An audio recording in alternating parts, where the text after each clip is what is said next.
Universities across the country are cracking down on students who don't follow social distancing rules on campus.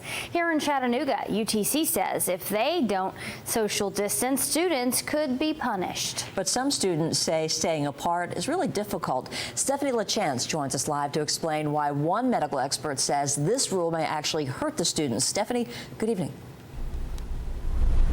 ERLANGER Behavioral Health Hospital tells me that although we need to be safe, students with developing brains, like college students, might need some social interaction, and that without it, it can sometimes lead to negative effects.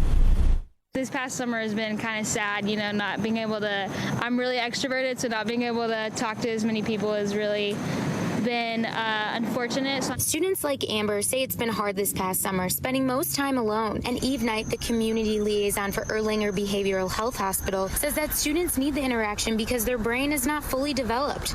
For us as adults, applies even more so for our young people whose brains are still developing. She says this pandemic can create more problems for college-age kids. Now is we have all of this added risk factor. We have social isolation, we have community-wide fear, we have an increase in depression and anxiety. UTC says they know requiring students to social distance could be hard for them. No, I think it's gonna be different for them, just as it is for you and me. UTC says they have no specific restrictions about parties. If someone refuses to do so, if it's a student, then that would be reported and go through the Dean of Students office to deal with that and to talk with them and educate them about why it's important. But the health department recommends no gatherings of more than 10 people. If UTC finds students not social distancing, they will refer them to the Dean of Students. Students say they understand the consequences. But I couldn't imagine going home again for 3 or 4 more months.